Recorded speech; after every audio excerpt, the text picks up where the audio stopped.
2001 was perhaps one of the worst possible times for open wheel racing in America.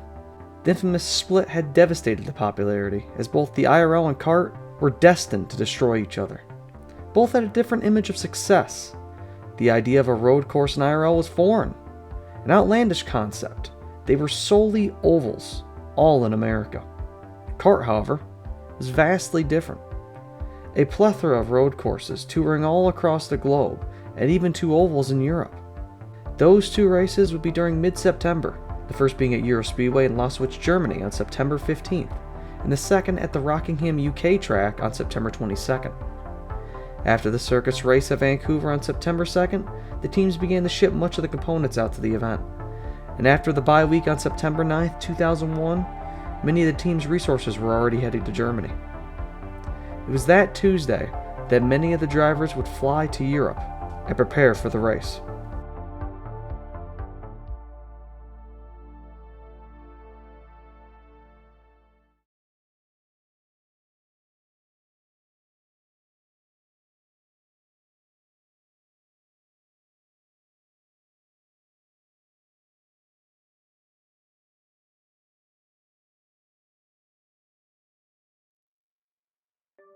Nearly every American sport canceled their events within 30 hours of the tragedy.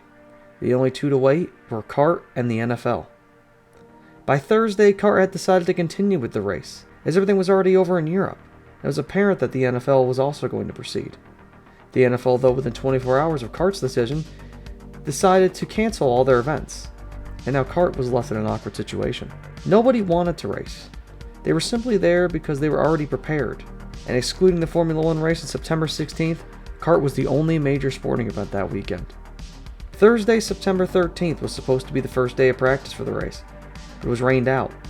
Friday was the first official times, with Tony Kanaan, driver of the Monon Racing 55 car, leading the speed charts.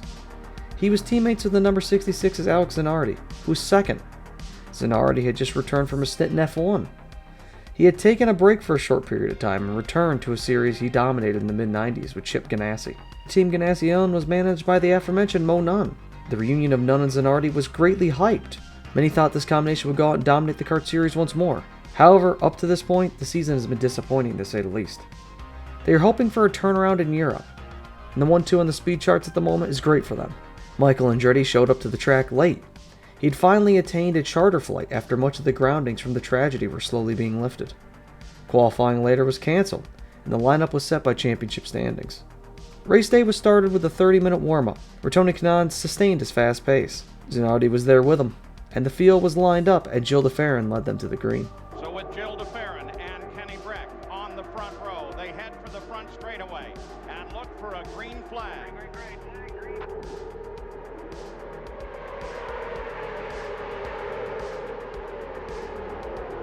Kenny Brack immediately roared to the lead and passes de Ferran.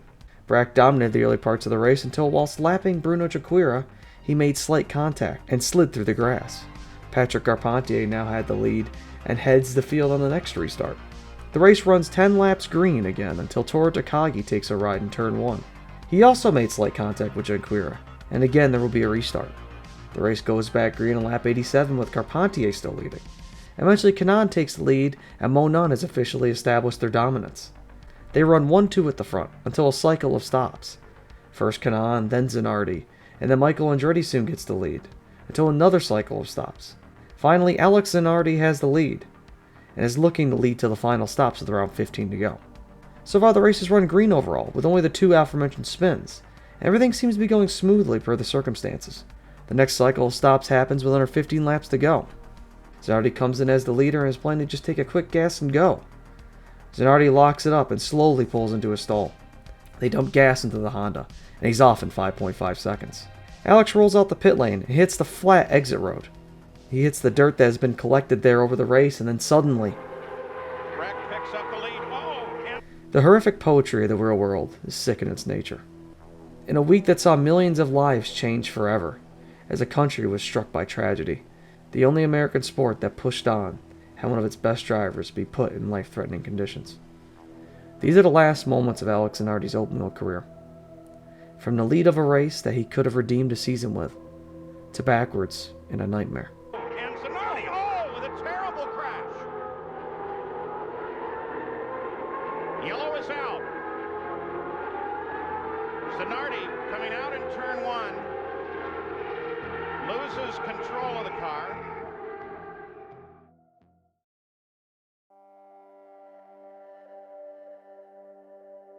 Zanardi survived the crash, but was in extremely critical condition. As Kenny Brack claimed victory on the day that racing mean nothing, the Italian driver was in a fight for his life. He had now lost 75% of the blood in his body, and soon was given last rites. 3 hours under the knife to simply salvage what was left of the man that in the same day was leading a motor race. And after nearly a week of wondering, Zanardi was finally lifted from a medically induced coma.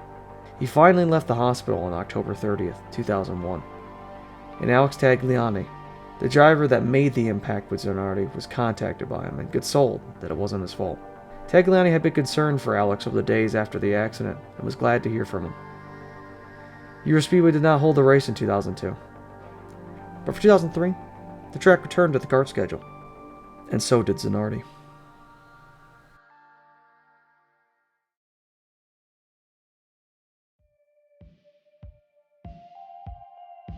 More than a year ago, Zanardi, while still learning to use his prosthetic legs, approached Champ Car officials with a request. A chassis came from the MyJack Conquest team. Engineering help was provided by kart technical chief Lee Dykstra, Ford Cosworth, and engineer Adam Schachter from the Rocket Sports team for which Alex Tagliani drives. Tagliani being the car that struck Zanardi back in 2001. Last week, Alex Zanardi tried out his new 750 horsepower Champ Car equipped with hand controls. And now here he is, back in Germany, completing the 13 laps that went unfinished back in 2001. Operating the throttle with his left thumb, the clutch with his right hand, and most remarkable of all, working the brake with his artificial right leg using the strength of his hip. And as we all know by now, Alex Zanardi has enormous reserves of strength. What you're watching is a moment Alex Zanardi's legions of fans around the world have been waiting for nearly 2 years. Steve Albee, Director of Medical Affairs. Steve, you have to have a sense of great pride, Steve.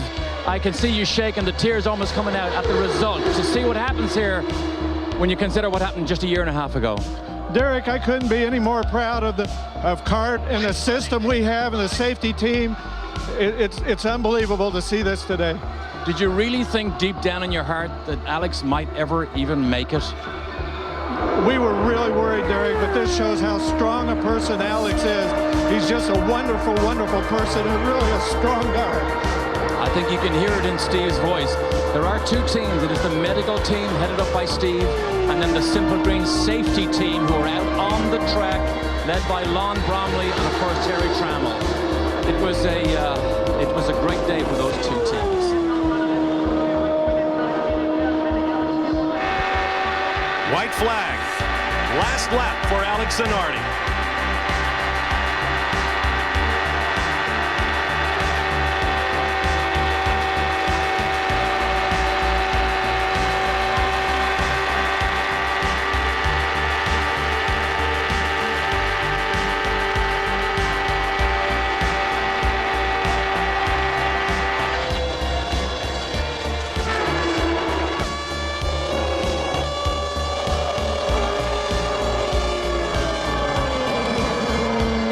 The checkered flag waves, and Alex Zanardi has completed his personal odyssey back to the Eurospeedway Lausitz.